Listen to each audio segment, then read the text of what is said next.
Right, I'm going to see if I can demonstrate a bit of wet blending on the shoulder guard of Piper here. I've mentioned it a couple of times in the post, so I'm going to see if I can get it on camera. I've got various different colours on my palette. I have Coal Black by P3, I've got Rhinox Hide by Citadel, I have Dried Bark also by Citadel, and then Carrick Stone, Ushabti Bone, and also Ivory by Vallejo. So, right, I'm just really, what I'll do is going to start picking the paint up, paying kind of attention to my zenithal, so you can see it's kind of brighter here than it is down here, but really mixing the colours on the model itself. Right, so here we go. I'm putting it on quite thick, so that it stays like wet for a while, so it's not drying on me too quickly. And also, this is something which you can keep refining as time goes on, so you don't have to doesn't have to be perfect, the first time. In terms of where I'm putting the colours, mainly it's following the zenith. I do like to kind of add in some other unusual colours. That's like a greeny bluey black colour, which I'll get right into some of the recesses. But using this technique means I can get quite a textural impact as well on the leather, to make it really feel leathery when you look at the piece. So it'd be quite different to the way I have painted his hood, for example, which I've tried to keep pretty smooth. So you can see that the fact I've got the greeny blue in there is really beginning to have an effect on the other colours, which is really what it's there for, what I want. And then I've got a reddy brown as well, which will kind of contrast against the greeny brown, and give us quite a nice effect. Increase the contrast of the what could otherwise be fairly plain brown leather pauldron.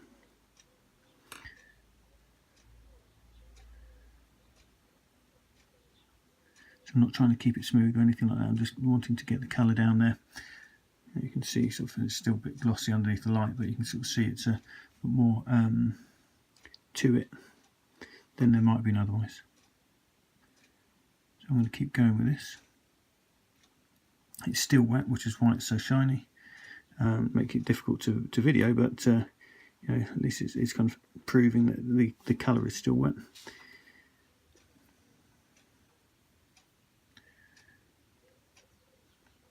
So I'm going to keep going round and round like that until I'm happy with the brownness of the leather, and I'll do a bit of the edge here as well. And I'll get. So this is the pauldron after the sort of first pass of wet on wet, and you kind of see I've followed the zenithal there, and you kind of got it quite dull, and allowed a bit of an edge highlight to kind of create itself along the rim there. So this is only taking it up to Carrick Stone here, so it's quite still quite, haven't touched the bone or the ivory yet. And just wanted to show that you can kind of go in and rework this even after you've done the first pass and it's completely dried. So I'll pick up a little bit more Carrick Stone here and place it in the middle of the highlight section. Still got a bit of the green on the brush. Let's wash that and clear that off a bit. So back to Carrick Stone, in the middle of the highlight section there, and I can go to the bone and get that in there as well, and kind of work that while it's wet. So you can go back and alter it and rework it, to continue that sort of wet on wet textured finish to the leather that I was trying to get, even though you've kind of let it dry once already.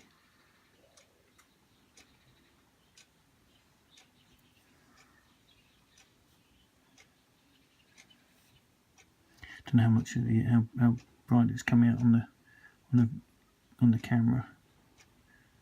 But it's quite a lot brighter now that I've added in the bone. What I'll do is I'll let that dry, and then I'll work on top of that with glazes a bit more of a traditional way, and then the leather will be done. So now that's dry, I'm going to go in and do some edge highlighting a little bit more. So I'm going to kind of go along the bottom here. I'm going for more texture again, so I'm not kind of doing a line. I'm kind of dabbing the brush on along the edge just to kind of give it a bit more variation. And again, the same round the hole in the leather, just to emphasise the edge. There we go. And what I can also do at this point is a little bit more damage to the leather and sort of scratching and that sort of thing. It's very difficult with the camera in the way. So little lines and dots, just to make it look really worn, especially kind of coming off these edges.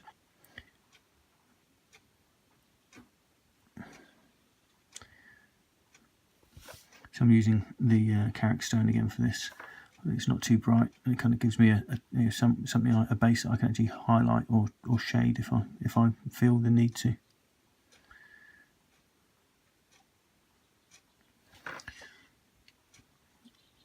So it's the first pass like that. Then I can get go to the bone and kind of highlight some of those bits that I've just done. Not all of them. Just want to kind of keep creating different layers of kind of scratching or texture. And this is kind of how you end up with kind of lots of little bits of texture, all fooling the eye into really thinking that this is leather rather than painted resin. Do a little bit more in the highlight area.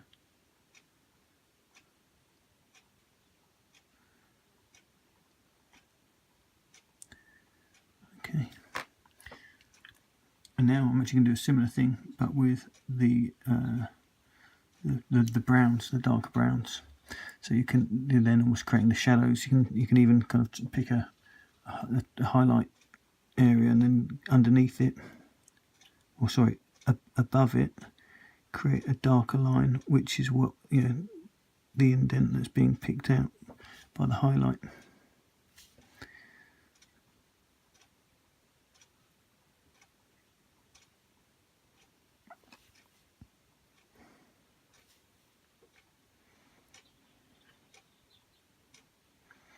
So we can work along the edge.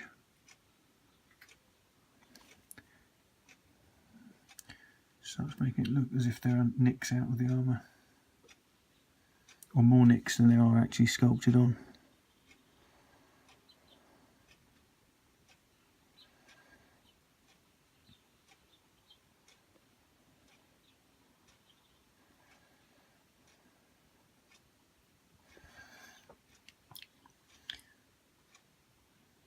So that brown stripe looks really quite huge, so I can go back in and clean that up a little bit. Carrick Stone again.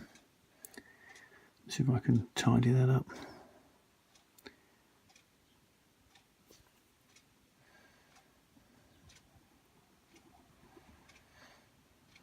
These paints haven't been watered down particularly much, so it kind of helps stop them drying out too quickly.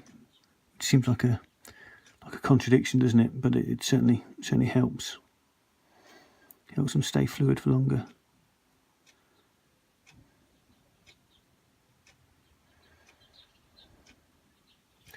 Right.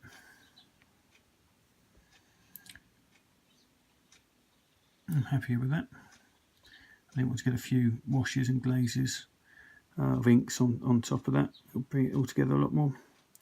I still haven't used the ivory.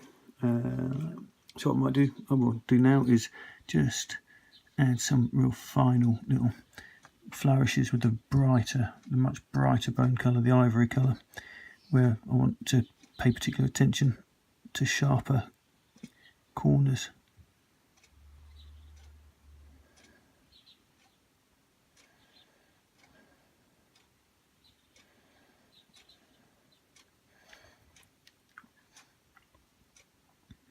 Again, I'm not really using any like kind of straight, long flowing lines. I'm trying to kind of give it a bit more texture, again with not quite stippling, but sort of dabbing the brush across the model.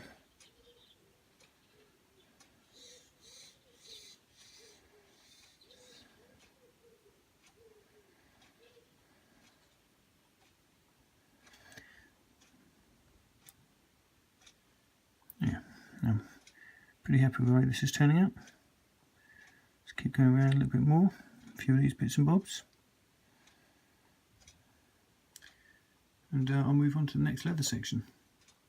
Hope that's kind of helped give a bit of an insight to how I work it. Straight onto the model. But yeah, any questions, please ask. Bye bye.